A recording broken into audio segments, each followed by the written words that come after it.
It got to be, everything was a cult to do with car clubs. We're all going to Bob's Big Boy in Toluca Lake. We used to have the back end down and the nose up. Then everything became, you got to have nose down rake. But on the back bumper, you put two little chains and you hang the plate so that when you drive into the driveway at Bob's, it goes a clink in the driveway and announce your presence. Like a doorbell. This is very, very important.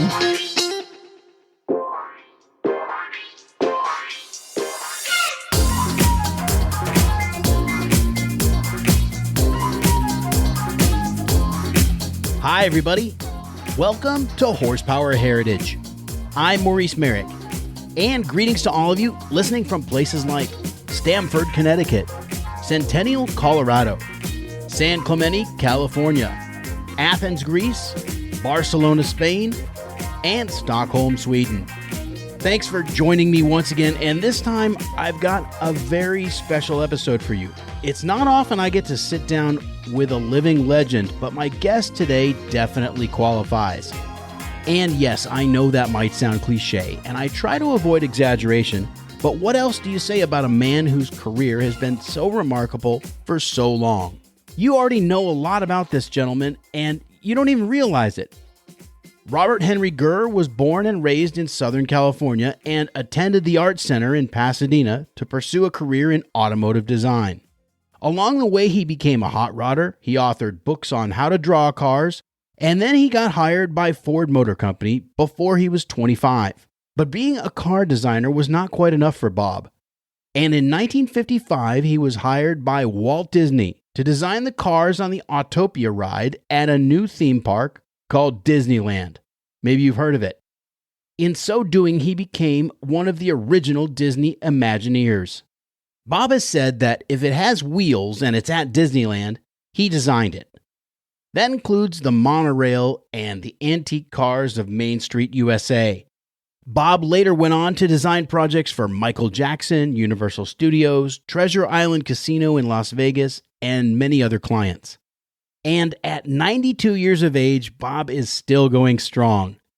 He keeps a very busy schedule, traveling the world to talk about his work and to inspire a new generation of designers and dreamers.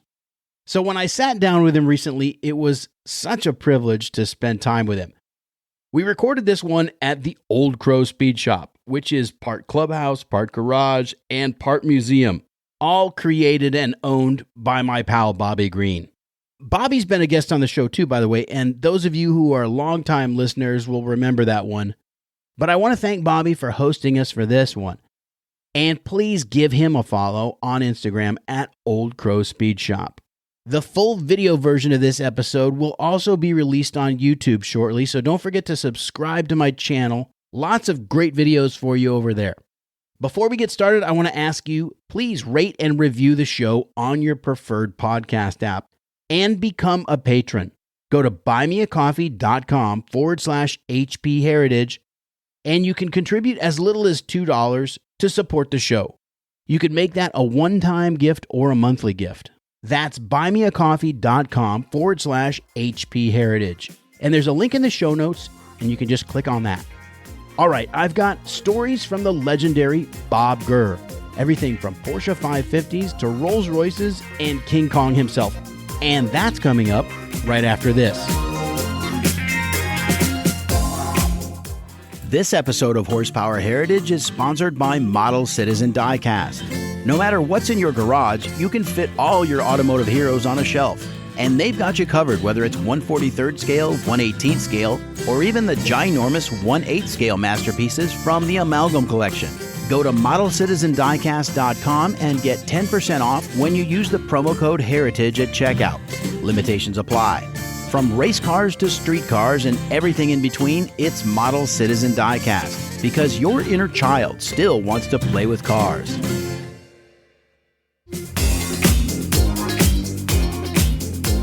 Hey everybody, we're back at the Old Crow Speed Shop with my pal Bobby Green and a very special guest. Legendary Disney Imagineer and designer, Bob Gurr. Well, good morning, Maurice. We're going to have a good time. Just looking around this room, I don't think we can finish a video here today because there's too many things that I want to see. Well, so many memories have come flooding back to you this morning. Just coming in the door, I think it took us, about half an hour to get 10 feet into the door. That's right. Yeah. But no, we're really very, very happy to have you here. And I know, Bobby, you've been wanting to have Bob over for a while. I have. Well, we have many mutual friends, and they've said, you've got to meet Bob. And I said, yes, I know. And Bob needs to come over and see your place. So I'm glad we could do this all in one day. Oh, it's going to be very easy. The subjects are wide open. Well, I mean, where should we start? You were born and raised in the San Fernando Valley, right? Well, a quick synopsis going back. Yeah. 3 years old to 5 years old, airplanes and cars. That was in my mind. And it is still in my mind today. There has been no change of literally your path of life. Disney got stirred in for a while with cars and airplanes. Well, and that's actually one of the things that was so exciting to me is I know you've been interviewed many times about your Disney career, but less so about your car interests and your time at Ford Motor Company and your designing and the books that you've written about designing cars. So we were really excited to talk to you about the cars in your life and what that has meant to you. Well, you can understand the passion. I just mentioned it because that's how it started. Yep. I read somewhere that you had a paper route in the valley and you actually delivered papers riding on the fender of your mom's Ford Model A. Is that right? Yes. During World War II, I was a paper boy. I started first on a bicycle, but on Thursday mornings and Sunday mornings, I had to deliver 1,000 shopping news. And the only way to do that on a rainy morning before school on a Thursday, my mother said she'll drive. We had a Model A Vic, cute little Vic, no back seat. We filled it with 1,000 newspapers, and I would sit on the right front fender with the usual bag around my neck to put the bags in, because those you throw it to every house. But today, your mother would be arrested if I did such a thing like that today.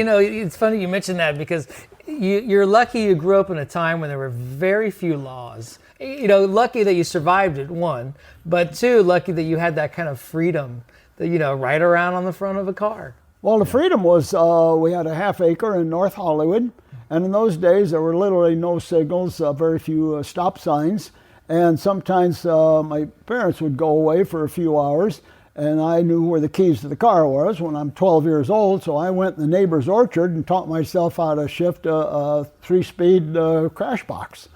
And some years later, my father put me in the good car, the DeSoto, backed out into the street and says, okay, you drive. He didn't like me and he was going to test me. We drove to North Hollywood, did the errands, came back, and he never said a word. He was so mad that I'd already taught myself to drive in a crash box where he had an automatic. That's so funny. And this was at a time, too, when there was an explosion of, mechanical innovations, airplanes, boats, cars, motorcycles, and you were in the mix with all of it, right? I mean, it had to have been fascinating to you as a kid. Well, we moved from the Los Feliz area in 1934, which would put me like 3 years old. And within the next couple of years, I would sneak down to the Grand Central Air Terminal, which was only like a block away from where we lived on Davis Avenue. So going to school, airplanes were over my head every day, and it was so fascinating. And sometimes my father would take me to Grand Central where I could see airplanes up really close. Remember, in those days, the Ford Trimotor and the Condor were still prime airplanes, and the brand new DC-3 was just coming into service. To see a brand new DC-3 taxi up to the fence, and I'm looking at this is the biggest, most streamlined thing I ever saw. It just impressed me so great to see that. And then, of course, when the war came along, there were even more airplanes. Cars were restricted, and we had to go 40 miles an hour. You had to have an A ticket to get your 5 gallons worth of gas. But it turned out, in hindsight, those are restrictive times. But my memory is that was the most fascinating of days. The technology of the 30s were just so vivid, one thing after another. I just was so fascinated. I just thought, boy, my parents born me at the right time. We were just right in that 30s, 40s. It was perfect. Bob, you're a creative person, obviously.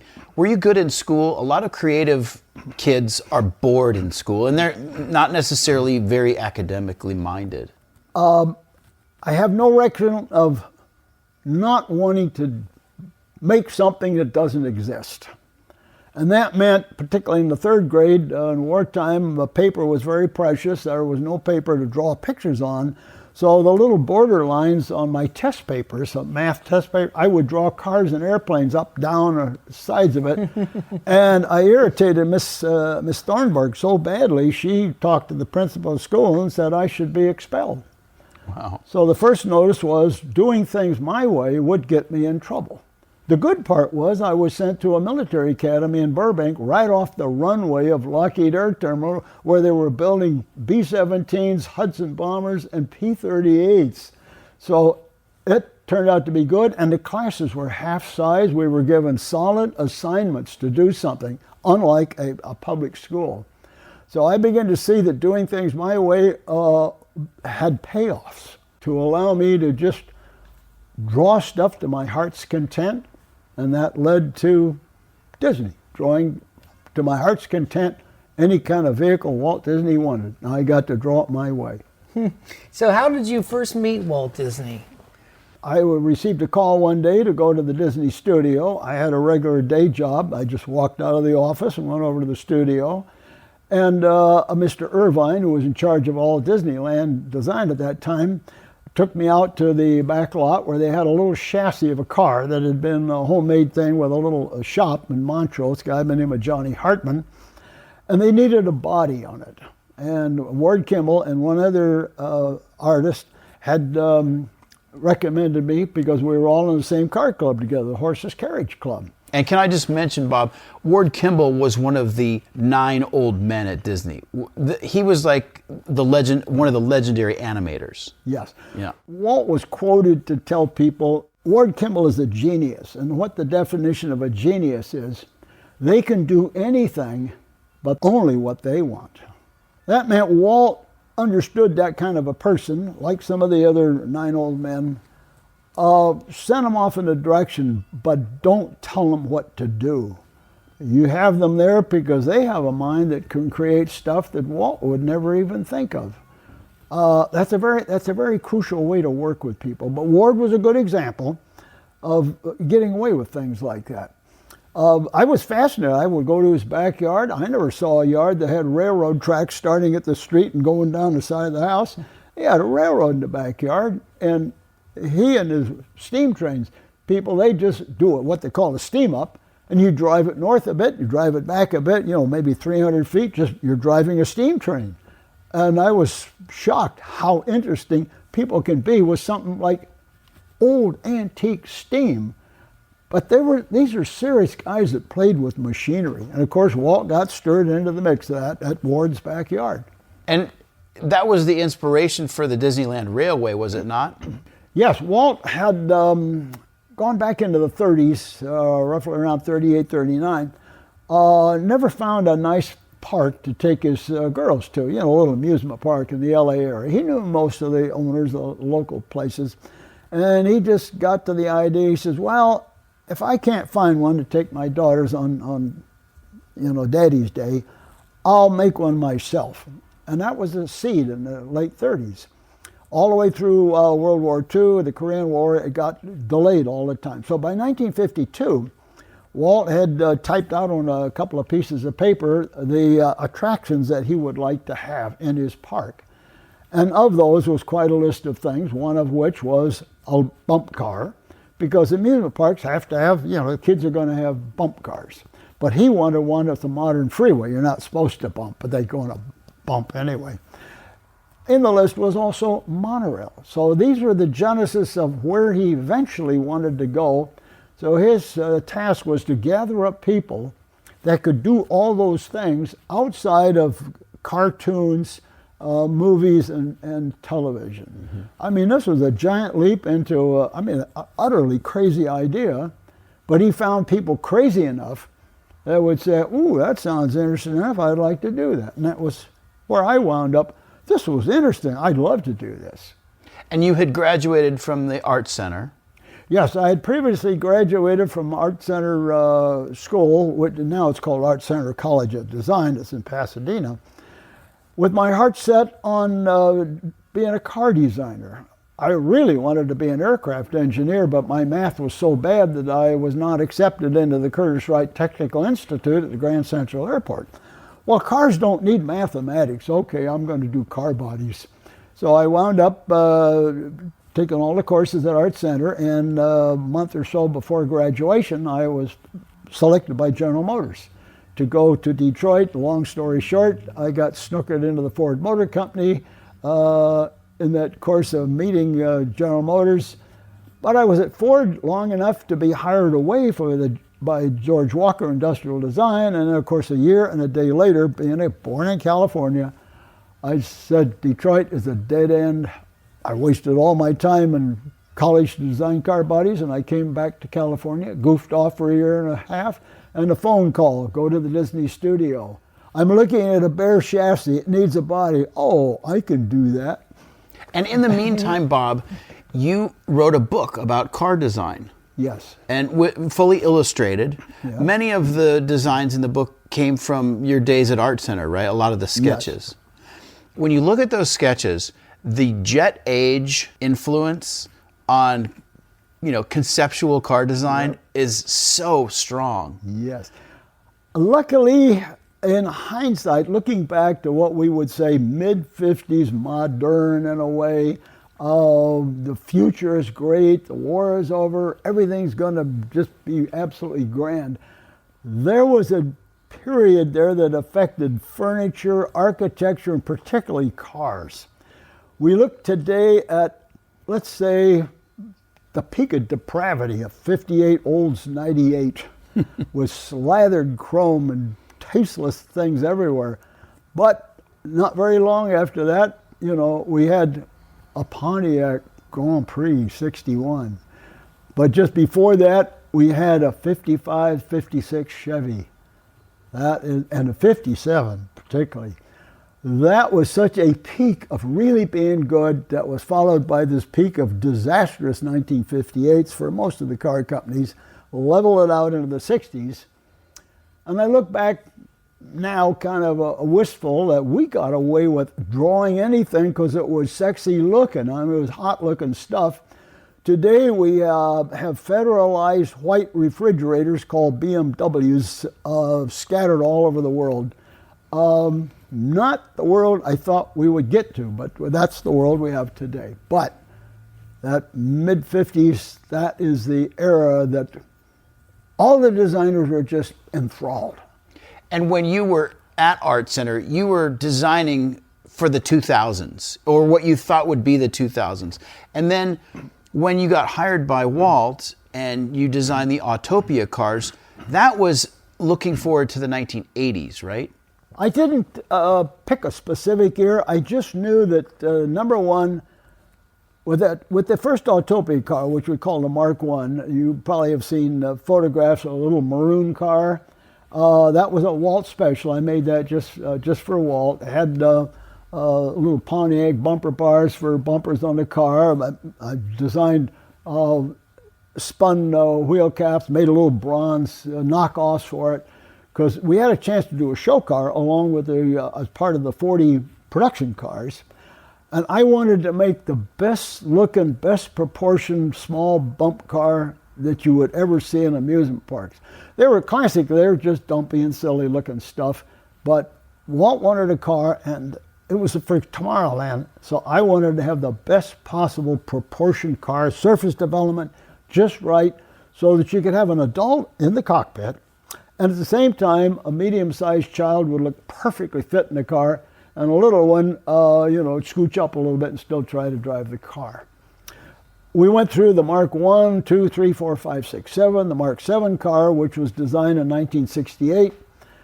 It turned out, in my opinion, to be the best one because I really concentrated on proportions. You have to have the surface development. Surface have to come and go from one place to another. Not big sword slashes like a Lexus, for example. The car had to, again, look right with different sized people in it. And then when there's nobody in it, the car is a standalone body. It's technically, surface development wise, proportion wise, as best you can possibly get in that small car package. That's an interesting challenge, designing a small car for multiple sized people. Because I know you worked prior to Disney on quarter midgets, Yes. race cars, and that type of thing, and which are all different scales. The midget, the quarter midget, the sprint car. I wonder if any of that influence helped you with Autopia cars. Good design was my central driver. You remember at Art Center, we had an instructor there who lived in Pasadena, Strother McMinn. Sure. And everybody called him Mac. He probably trained over 4,000 car designers in his lifetime. He was a stickler for precise, accurate, classically correct design of anything, boats, cars, airplanes. So anybody who ever had Mac as their instructor, you were so instilled with the importance of good design because you would understand the good design because he would work you through some of the nicest things at the end of the 1920s all the way through the 30s as to what constitutes a good design. And that way the students that he taught were well versed in why things are good. Whereas in recent decades, design is done more by, it's a good-looking sketch. We have a body package. We'll just cheat and make it so it looks better and it won't work anyway, but that's what they pay us to do. Or you do it on a computer. You completely miss the continuity, 20s, 30s, 40s, and the reasons why. That's why designers of that era really did some good stuff that we can look back and really enjoy. Where today it's more of a commercial answer that you have to do. But I look back and I was so lucky that I had an instructor like Strother McMinn and had that grounding 30s, 40s, 50s at that perfect peak. And out of that, Walt Disney got the benefit of a couple of cute little cars that were done right, where the rest of the cars like that were just little crazy bump cars. I think you managed to make the cars look slightly European, but they weren't referential necessarily. In other words, there wasn't something that you could point to and say, oh, that's just a knockoff of this particular car. They really had a great individual look to them. Yes, that's correct. A lot of people will be inspired by different cars that they love. Their heart is, loves the car to death. But when you combine that as a reason and a rationale for your own designs, that's not quite the correct path. What I'm trying to stress is the purity of the history of why design is good and what do you understand about it that you can do with your own pencil on paper. Yes, it does yield to a car that is sort of standalone. You can't pick any piece of that car that is referenced off of another car because it's driven first by the purity and the technique of what we call surface development, all those surfaces. And what you leave out is as important as what you put in. It's a good thing you pointed that out. One of the things about design of any product, anything, it has to be as simple as you can get it and it still works. And at the same time, you don't need decorations. You don't need decorations. A good body might have a crease line or a spline line or a little peak, things like that. That is inherent in the geometry of what you're trying to do. And it's not a decoration. But the minute you see a car that's got decoration pieces, that's not a very pure design. And it's tough to design a car that's good enough that it could survive. And if it's not that good, put a little car Harley used to call it chromium. We're going to put more chromium on it. You fall off your path if you try to do that. Another example, look at the Mark I monorail.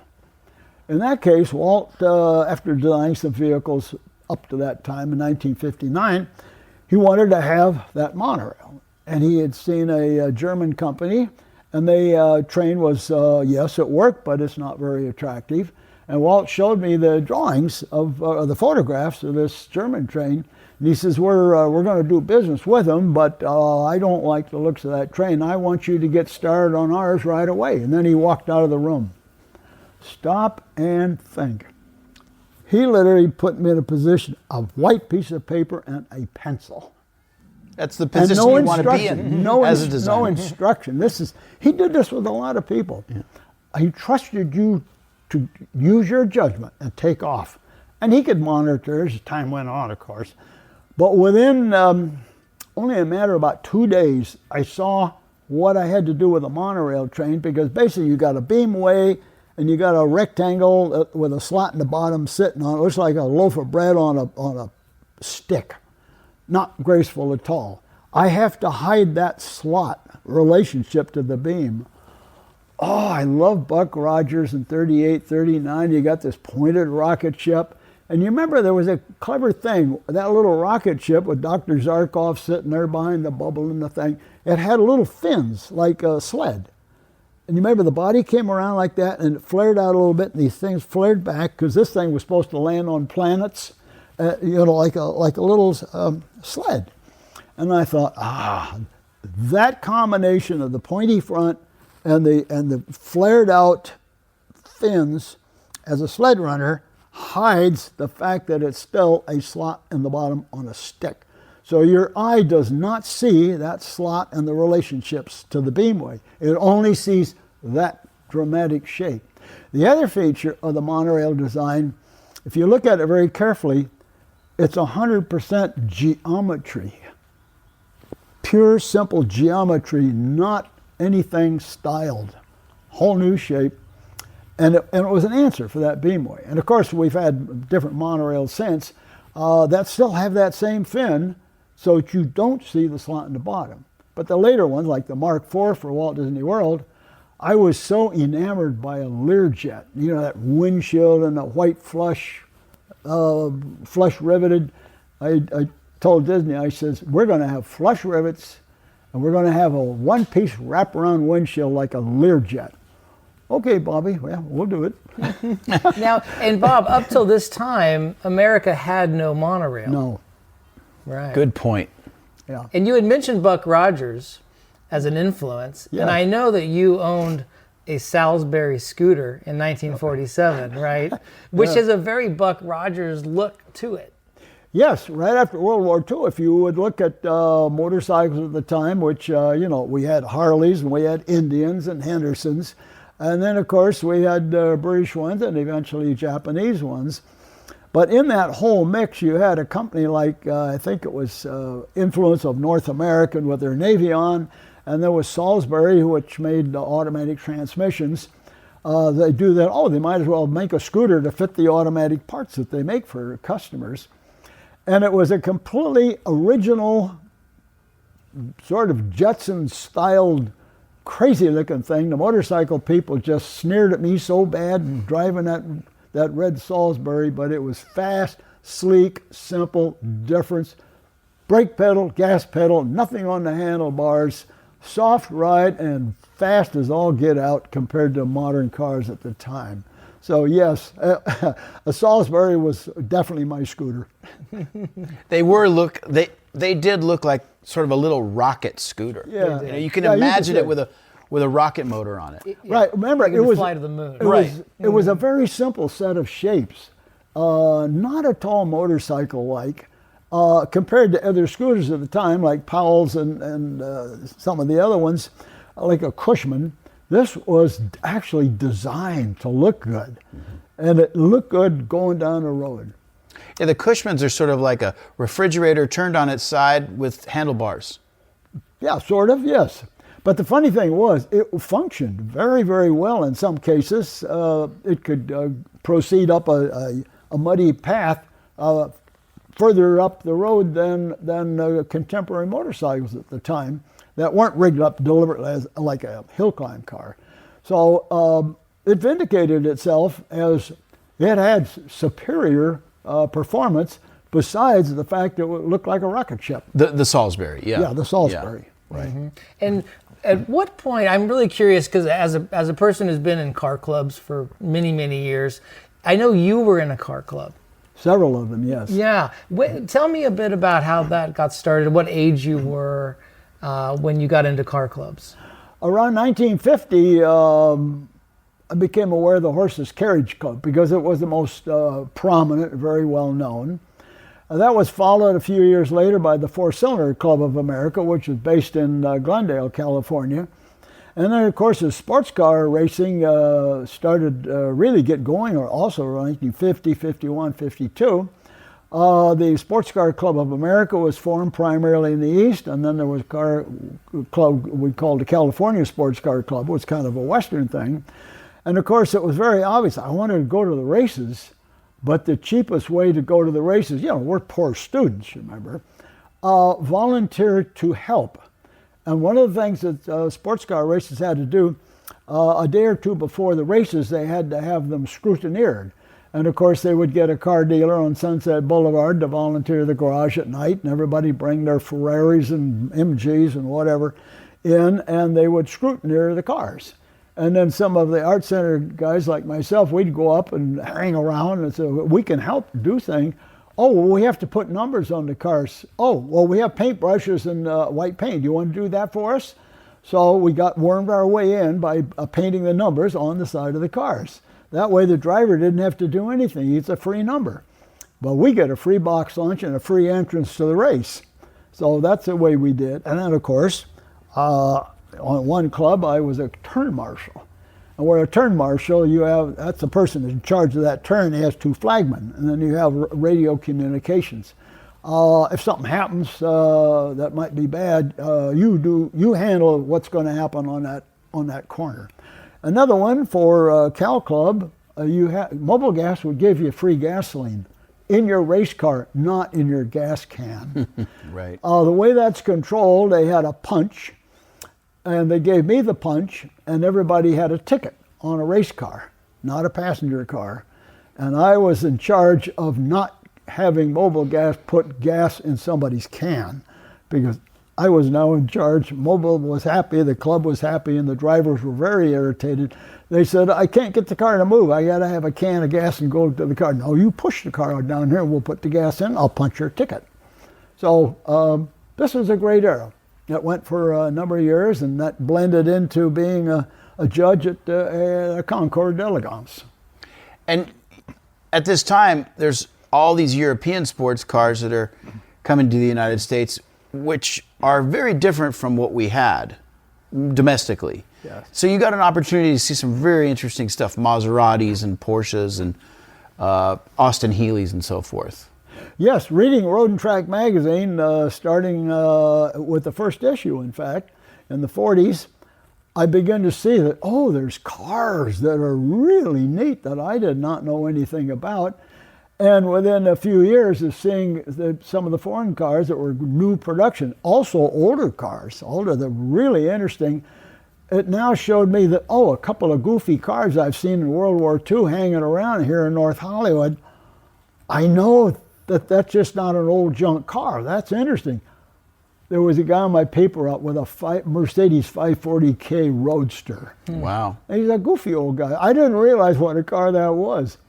A place that I went to do some body work with my Model A Ford, parked next to it was a Fagoni Falaschi Talbot. So I get out my pencil, I start drawing versions of the Fagoni Falaschi type of design. So yes, the intrusion of, or influx of foreign cars that are all post-war led to a few people bringing older pre-war cars into America, which led to this birth of the Concours d'Elegance. We have Pebble Beach, we have Amelia Island. All that was little seeds coming out of the 40s. I'm not sure if people really appreciate how influential European cars were on some of our top post-war designers. George Walker was a big fan of European design. Bill Mitchell was another big fan. And these were guys who, George Walker at Ford, of course, and Bill Mitchell at General Motors, who shaped the cars that we drive even today. By the time I arrived in Detroit in May of 1952, I had learned through reading magazines like Road and Track and Motor Trend that the car designers in America were chasing all over Europe to learn more about their kind of cars, that are not only the post-war but the pre-war cars. Interesting enough, is some of these designers developed what I would call extremely good taste. Bill Mitchell was a good example. I knew him quite well. He was a guy that could do something flamboyant, but if you look at some of his designs, that he guided some of the designers, like let's say the fastback Buick, that Riviera, there was two versions of it. That very first version, look at the surface development. Look at the crease lines all over that. That little sharp back, had a little bit of the Rolls-Royce way you do a surface brake. That was driven by Mitchell's understanding of really, really good design. Of course, he was, good friends with Strother McMahon. So a lot of these guys, they shared their growing knowledge of what's right.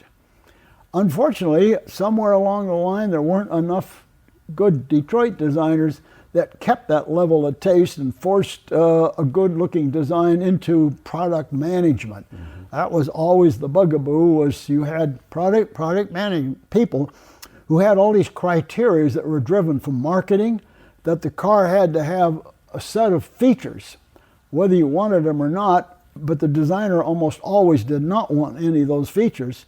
So it's a case of you have to do it or you just find another job someplace.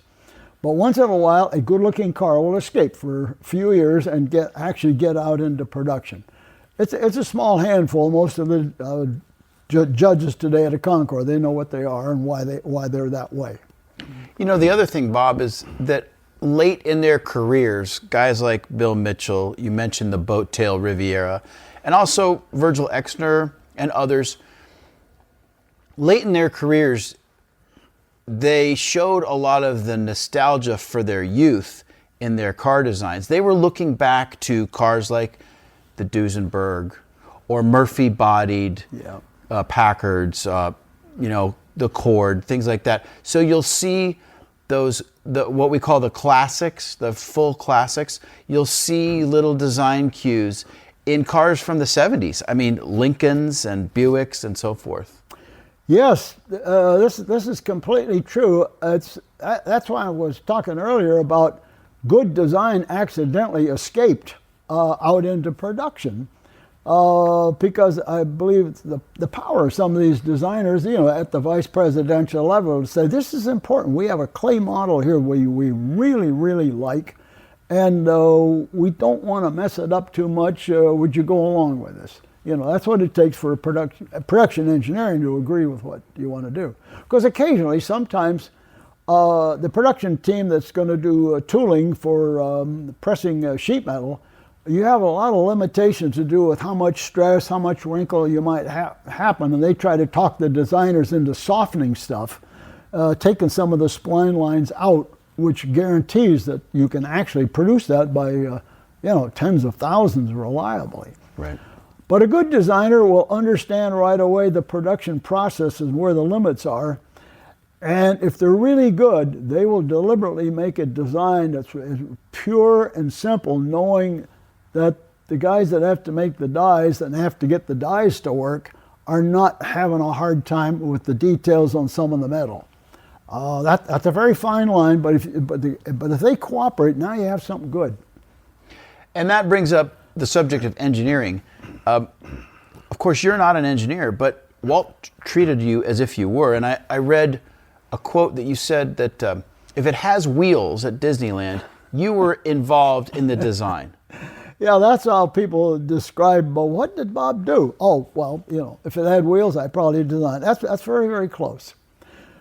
The strange thing was that as I started to design the Autopia car, the Mark I, I'm not an engineer. I never went to engineering school, but I had auto shop and I fussed around with cars all my life. So I had an understanding of structures, materials, how things work, when they don't work. And this little Autopia chassis that had been built turned out to be not appropriate at all. But I didn't know that, and my boss, Roger Broglie Sr., for whom I was assigned to do the work, He didn't know that either. As soon as we dove into that car to try to refine it to do the body on it, we found it had so many deficiencies. And then it turned out that the fellow that built the chassis wasn't good at doing a body, and since it was obvious we were going to do the chassis, he wouldn't help us anymore. So we had to source all of the components that he'd selected without his input. So we literally had to assay the whole thing.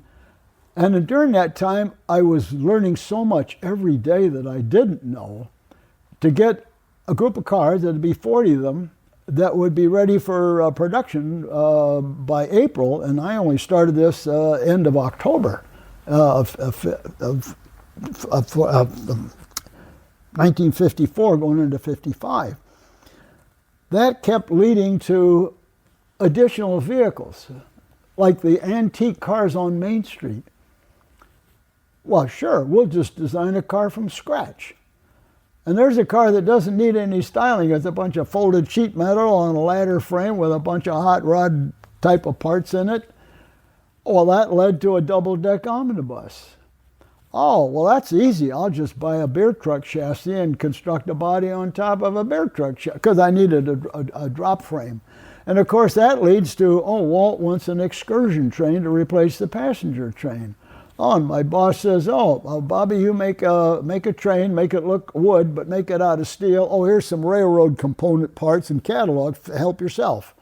So I sort of sideways wound up being a chassis engineer for railroad trains. Then pretty soon in 1957, Walt says, well, he wants a little streamlined train for a couple of years, and Bobby will do it. And so, oh, I get to do a cute little train. Oh, the General Motors train of tomorrow. Ooh, that looks so good, right proportion, the big windshield. So I knew what I wanted to do, but we had no time.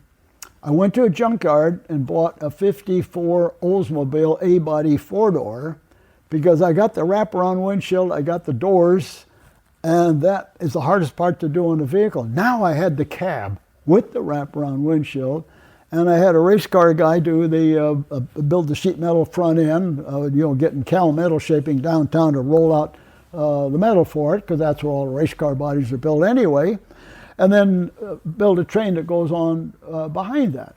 So now, I'm doing railroads, I'm doing power trains, I'm doing locomotives, I'm doing styling, I'm basing everything on a junkyard for the expensive parts. And then comes the monorail, 1959. A whole big train, America's first monorail, big, heavy, up in the air, goes pretty fast. Everybody dies if it falls off the beam, et cetera, et cetera. I had no fear to dive into a thing like that, because there's a way some designers work. You look at the whole thing, and then mentally you subdivide everything out and reduce it down into convenient sized things that you can talk to somebody about. We want to build this and we want to buy that. Then it's not intimidating. And that was a general principle that I arrived at that says, you can have a body stylist be a chassis engineer. And then that led to, of course, being a production engineer, because in the course of that monorail, we were completely out of time. The factory down on Bandini Boulevard ran out of time. My boss brought the whole monorail up to a sound stage at the Disney studio and says, Robert, you direct the manufacturing, but don't stop designing it either. You see how you learn something? You learn all those skills because you have to, the fix you got yourself into. So it may sound simple, but these are the steps, and to me, it was a logical way people go figure something out. So after a while, even after I retired from Disney, I could do things like a flying saucer 50 feet in diameter for the closing ceremonies of the Olympics in Los Angeles. I could do lighting for Michael Jackson, crazy robotic lighting. Even up in Las Vegas, Steve Wynn wants a sinking ship in front of his building in Las Vegas. Oh, well, that's just more of the same. It's crazy. I think if I was ever educated, I would have been restricted. I would have learned all the things that can't be done, so you shouldn't try. which is the way Walt Disney got that stuff done. I don't think he ever thought of any kind of formal education. He could educate himself by just go do it and see what works and see what doesn't work and just do it like that. Then he gathered up people. That's how they did all this stuff, and I was just in the mix. You know, I think when you have a true passion for something, you educate yourself whether you know it or not, because you need those skills to pursue your passion. Now, up till now, we've been talking about a lot of exotic, fancy cars and stuff, but you had mentioned the word hot rod, talking about these Main Street cars. Now, you considered yourself a hot rodder, didn't you? Well, yes, right after World War II, it was, we told you about our Model A Ford with a Vic body. It had gotten a wreck one time and the body had to come off, so I went to a junkyard and bought a 5-window 31 body for $30 and put that on the chassis of the Model A. But at the same time, I became aware of a little shop over the hill, Louis Shell. I met Alex Exidius with SoCal shop, and pretty soon there was all these places you could go buy stuff, and then pretty soon, we get up early in the morning, we'll go to El Mirage, and we'll go out to the watch, speed tests out there in the desert. And that led to everything else. So yes, I would say I was at a spot where the hot rod movement just blossomed around us. It was just everywhere. And that, of course, slid into foreign cars, slid into sports car racing. All this thing got mixed up with every kind of racing. But the hot rod movement came out of the 30s. There was guys with Lakesters. They'd build their own Lakesters and go out to El Mirage and later Bonneville.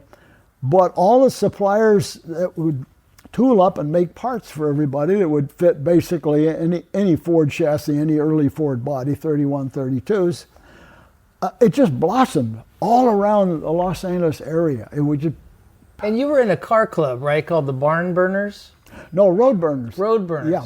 It was common. Everybody joined a club, and of course we had some guys. Some of them were from Disney, and they're all obviously Ford people. We wouldn't let a Chevy guy near us. Yeah, we had. I had a 5-window 36. And a couple of guys had Roadster, and a couple of guys, anybody had a 3-window. Oh, I would have loved to have a 3-window. Even today. Yeah, even today, yeah. And most of us, we repainted our cars all the same color, Belden blue, because it was a good-looking medium blue. So we had all kinds of things we invented to do to particularly initiating new people. We took them up on Mulholland Drive and give them a cigar and smoke in the trunk. Oh yeah, and then somebody came up with a Road Burner name, so I went down to the guy down in the Southgate that made aluminum plaques. You just show up down with a little sketch of what you want in 10 minutes. The guy will give you a price, he'll come back next week and you got 20 of them. I still have my aluminum plaque. It got to be, everything was a cult to do with car clubs. And of course, everything by that time, by 1948, 49, we're all going to Bob's Big Boy in Toluca Lake. And the big thing that a lot of people don't hardly remember was we used to have the back end down and the nose up. Then everything became, you got to have nose down rake. And then, of course, we had skirts on the Fords. But on the back bumper, you put two little chains and you hang the plate. So that when you drive into the driveway at Bob's, it goes a clink in the driveway and announce your presence. Like a doorbell. This is very, very important. And of course, it got crazy enough that you wanted to get in line at Bob's so that by the time you circle around, you come back around the front, that the car hop will put you in a spot so that everybody's now parading in front of your car with their cars. So it's a very competitive visual show at Bob's every night. Who's got the latest, greatest thing? Who's got a really good-looking T that's all set up good? And that was long before we could get small blocks and put them in the Fords. There's so many little fun things about hot rodding, little things like raccoon tails and wolf whistles, and shaggy interiors. You don't need them, but they're just fun. Exactly. And I brought up hot rodding purposely because, no matter what you talk about when you talk about California industry, whether it's aerospace, in your case, car design, Disneyland. If you trace everybody's roots back, it usually ends up somewhere around hot rodding, dry lakes racing. And I think that's probably where a lot of your engineering education came from, whether you knew it or not. I think you're completely right because, yes, I would hang out at races. I would go to shops building race cars. And in fact, Glendale had some premier IndyCar builders, and I just loved them.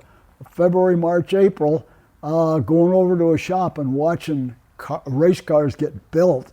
And then learning where the sheet metal came from. Oh, everybody knew about Cal metal shaping down on Hoover Street. You go down there with your plywood forms, you know, for your different stations on it. And you take it down there in a truck, and the guys down there will roll out the sheet metal for you. And then you take it to another shop, and they'll trim it and weld it all together and keep smoothing it out, and you have a race car bodies. Frank Curtis was in Glendale. I loved to go to Frank Curtis's shop and watch. Yeah, the fabricators are all over the place, and because we wanted to snoop, I went in there and learned stuff. So yes, I can see now by the time the Walt says, well, I need a body for the car. Oh, the car needs work. Oh, well, I know where to get those parts. I know where we get processes done. Exactly. By the time we get to the monorail, we have 2 trains to build. So that means we got 4 different ends, and they're all the same shape. This is why I think the term Imagineer is so terrific, because we talked about how you weren't a trained engineer, but you were a trained designer, and all of you at Disney were doing something new, drawing on all these separate disciplines, and you had the freedom to just do what you wanted to do. But let me ask you this, did you have a budget? Did they come to you and say, this is how much we have to spend? Because I can see the cost just running away. That's a perfect question. I get it all the time. Somehow Walt was able to keep the accounting department away from everybody. Okay. And I was always puzzled, why do we get away with murder here? Because, go back to the case of that monorail, that was a giant job at the time. There was no budget. And I asked Dick Irvine one day, you got a guy who can explain to me how you budget? And the guy says, you got a facility. You're going to build something. You're going to pour concrete. You're going to build framing. You're going to install stuff, put ride stuff together, all that stuff. They're all a bunch of steps with probably 20 different trades. We start from the opening day and we come backwards. I kid you not, Walt, every time he launched a project, it was launched with the opening day already locked. Wow. All right. Talk about pressure. It's as crazy as that, and that's how it worked. Amazing. It's a good way to do it, it sounds like. Yeah. Though.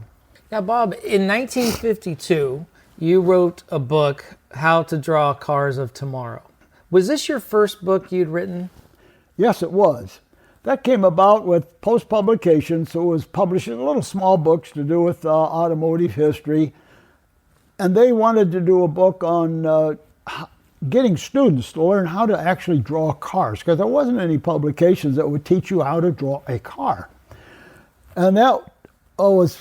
ran Post worked with Strother McMinn. Strother McMinn was doing work with Dan and ran out of time and said, Bob, you go out and work for him. So I go out and I find that Dan wants to do this book on how to draw cars with some car manufacturing commentary in with it. So I just jumped in where Mac left off, and Dan already had a bunch of drawings from General Motors, pre-war drawings. Some very interesting drawings. And then he said, well, you draw the rest of them. So I just simply sat down and I thought, oh, a kid wants to draw a car.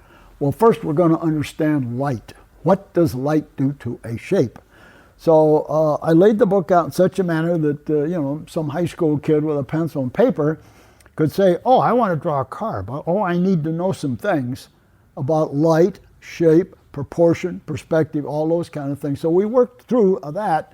And then we get up to the spot, which you might recall, about reflections in a car.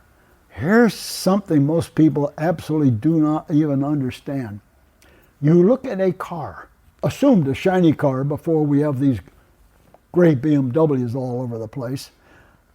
You are looking at the environment reflected off the car. You've gone to a house of mirrors and you see how terrible you look, all distorted.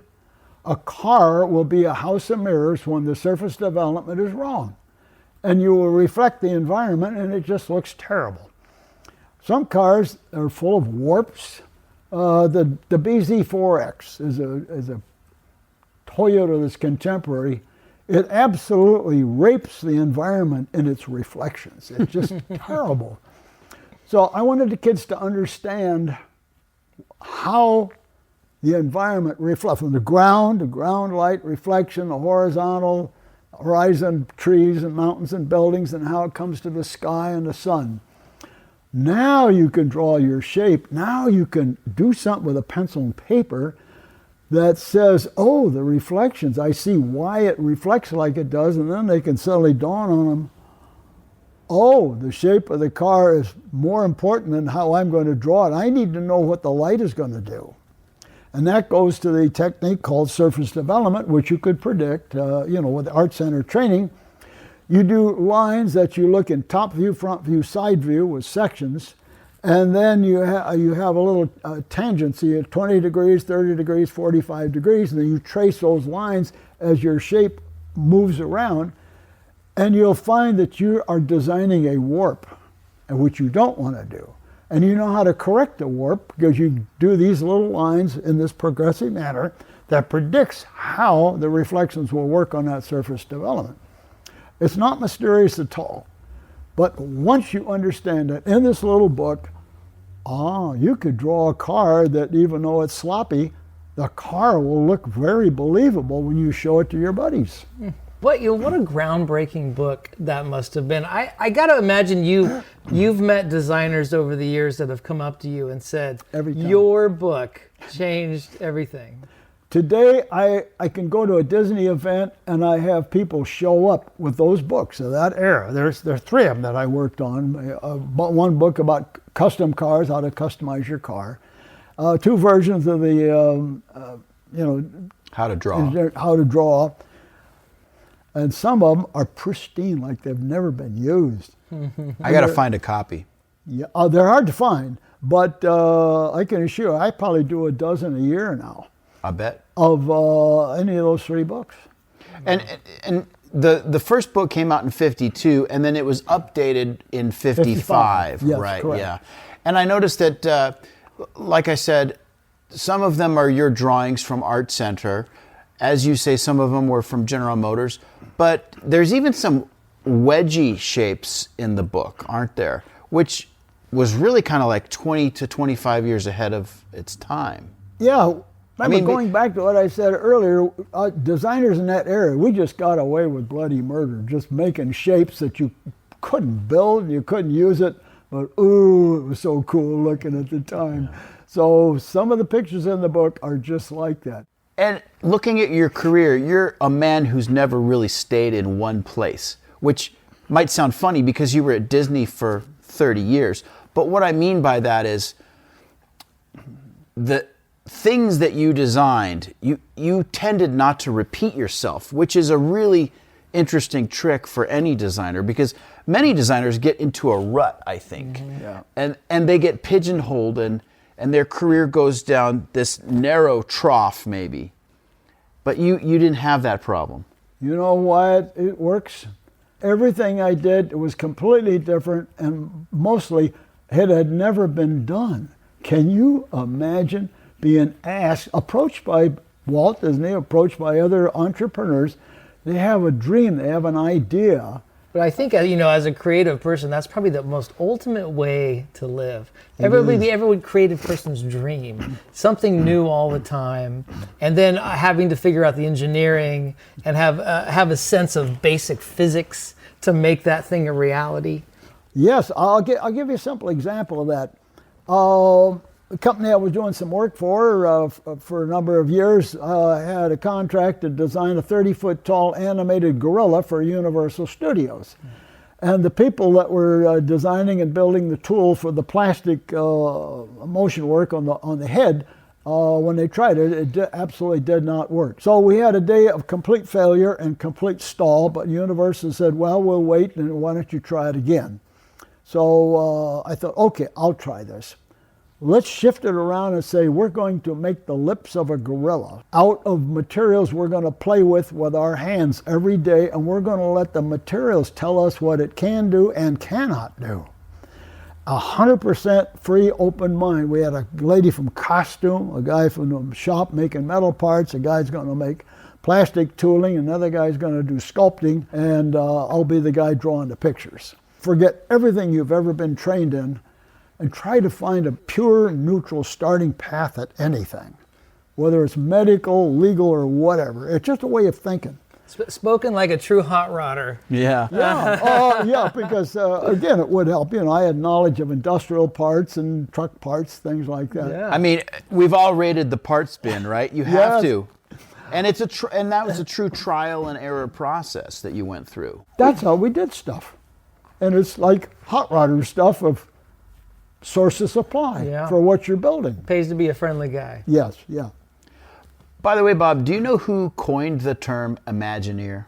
We've never found out the origin of the name Imagineer. It's one of those sort of a portmanteau that just sort of evolves. And it turned out to be a very important and very logical and very, very simple. But we do not know who said it first. Bob, speaking of Imagineers, I'm a big fan of the Tiki Room at Disneyland, and someone had told me you had a hand in that. The Tiki Room project was an extremely high-speed project, all compressed in a very small amount of time. And at that time, we were building it in a small building at 800 Sonora in Glendale, or not much space. And the company decided everybody in the building is going to do something on it. Everybody has to help. So that meant people were building stuff they've never done before. They were using techniques they never did before. And I swear, everybody in that building either drew, built, poured plastic, painted, or whatever to get that room built. And in my case, since I was a mechanical drafter type guy, the sketches of the bird cages were given to me, and all I had to do was design the structural steel of the bird cage, and then all the girls would put the feathers and the decorations on it. Another guy, Rolly Crump, was a really good artist, but he never sculpted. So he designs all of those panels and interesting characters and tiki-looking stuff. And he says, okay, it's ready for the sculptor. Who's going to do it? And Walt says, you are. It was like that. Everybody was working on the birds. Everybody was, the girls, they call them, feather and fur. We're going to feather and fur the birds. So everything that was in that show, when it opened, everybody had a hand in it. The company never repeated that again. It was still all broken into departments, but that was everybody on one job. So everybody was kind of forced to be a jack of all trades. Yeah. What college would you have gone to find out about Theme Park 101? Your education did not matter. What did matter was your imagination and your guts. You have no fear. Amazing. So putting Disney aside again, because we're really here to talk to you about cars, right? And now I was told that you had restored a Rolls Royce one time in your life, and I would like to hear about that Rolls Royce.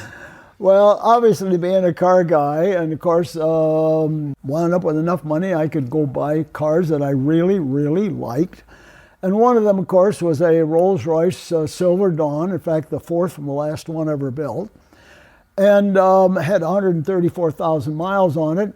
It smoked a little bit, and the vibration dampener in the front was a little on the chattery side, so I thought, it's only a 6-cylinder F-head. And I remember the night I put it all back together. I've got putting the crank back. I've got these beautiful bearings that has a nice little coating on the bearings. And I lay the crank in there to put the rods in, Everything is in there. There's not much, oil pump drive, a couple of things like that. And I thought, I'm going to have to close the pan. It's so beautiful. The crank is a hollow crank. It's got little plugs in it. Like an aircraft engine. I look at the crank, I look at the drawing of the Silver Ghost 1905, the same design.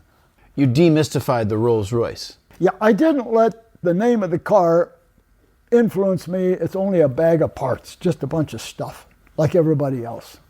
Just had a fancy name. Bob, how about sports cars? You talked about SCCA and Cal Club and working at the track, but have you owned sports cars yourself over the years? And I had heard that you worked on 550 Spiders, Porsche Spiders. I rode in a 550 in Germany with Huschke von Hanstein. He had a windshield on his side. I didn't on my side.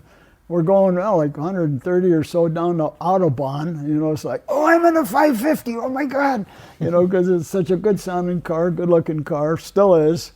And I should add, he was the racing director at Porsche at the time. Yes. Yeah. A guy that looked like a German scientist more than a racing director, but getting in a car with Huschke and he looks at you, ooh, we're going to go.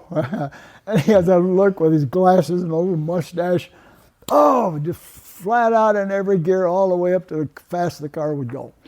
Yeah. That Germany trip was in conjunction with your development of the monorail, right? That's why you No, this was in 1955. Oh, okay, all right. I was good friends with John and Elaine Bond of Road and Track magazine. We had a trip to Europe in which he had arranged that we were stop at a number of factories. We go to the Paris Auto Show. We go to look in the windows at Bugatti. We go to Italy. We go to Maserati, Ferrari, Stangolini, Scagliotti body shop. We go to Rolls Royce. We go to Jaguar. We go to MG. So it was a whirlwind of doing things. And that was in 55, September, October, 55. Wow. Very exciting. So that meant the Europe I dream about, oh, we're here, we're doing all this stuff in all these places, which would have been, you know, it was a tour all set up. Wow. Yeah. I had a 912. I was too cheap. I couldn't afford a 911, so I had a 912, which it was good, but it had a lot of deficiencies in it. You know, I just kind of endured it. And then I decided I really want a Ferrari. I found in the LA Times a Lusso. There's only 309 of those built. Hand-built, Scagliotti body, ratty workmanship, terrible workmanship with a fabulous chassis. You know, typical hand-built Ferrari. And I had that for 9 years, sold it for double what I paid for it. I loved working on it. I rebuilt the front suspension, the stuff like that. The car was the easiest car to tune. 12-cylinder car, 3-liter. Somebody showed me how to do it. Leave the hood open. It vibrates.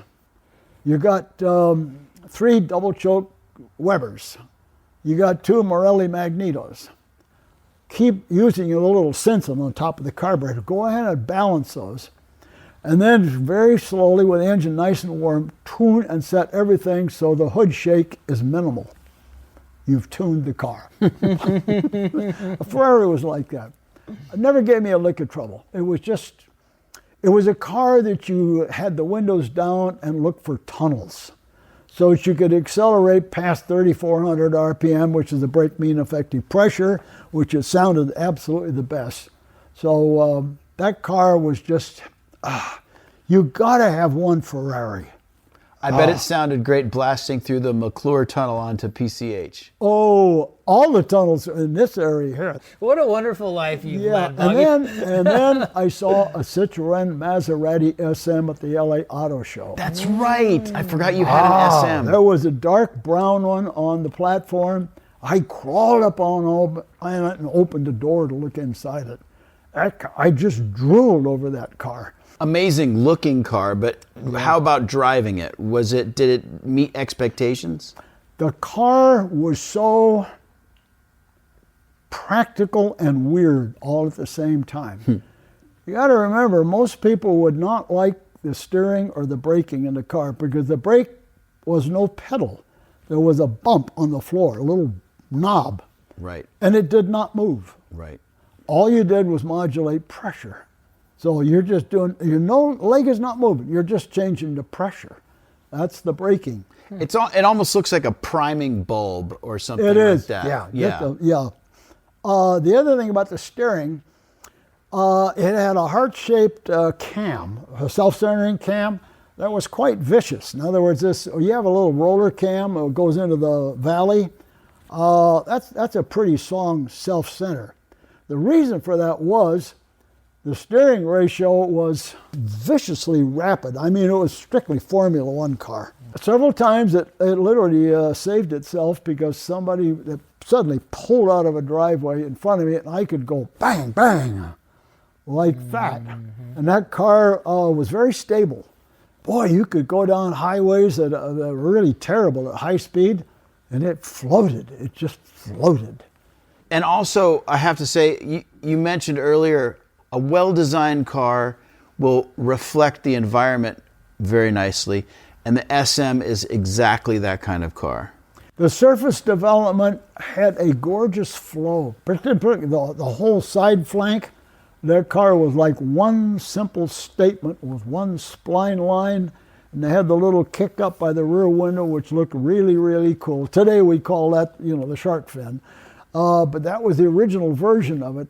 That car was like a single statement, front all the way to the back, the little tiny narrow hips on it in the back. Well, you've certainly had your hands on a lot of different cars. Well, I had the Rolls Royce, yeah, and I had a couple other cars, maybe not all that interesting, but. It's interesting though. Some of your fondest memories, it seems to me, are of the Model A, which is such a simple little car. The Model A is just a heavier, more modern version of everything. But it did not have the elegance of the Model T. But everybody knew a Model A. It was a modern car, did everything it's supposed to do, still does. Model A club everywhere. Go to a good Concours of Americana, Model A Cabriolet with a rumble seat. And I've got one myself, actually. Oh, you do? I've got a 31 Roadster. Oh, yes. And I just got it back on the road. It had been off the road for Yeah. probably 50 years. Yeah. But yeah, she's running great, and we're having a lot of fun with it. Yeah, it's like driving a Model T. When the engine is cold, you have this little rhythm of how you got to twist your foot on the gas pedal and the starter and reach over, and you know about how much to twist the choke, turn it to counterclockwise, and how much to pull and then let go, and then spark retard just right, and it runs. There you go. Well, listen, Bob, thank you so much for coming in today. And Bobby, My pleasure. Thanks for hosting us. Well, my pleasure. I've wanted to talk to Bob for years, and it's been a real pleasure to hear your stories. Well, I want to come back. There's so much to see and hear. This will take months for me to see everything I want to see. My kind of guy. That's all for this episode of Horsepower Heritage. If you like what you've heard, share the show with your friends and become a patron at buymeacoffee.com/HP Heritage. I'll see you back here on Wednesday, June 19th for more of the people and stories behind the machines. In the meantime, you can check out Horsepower Heritage on Instagram and the YouTube channel. And until next time, I'm Maurice Merrick. Thanks for listening.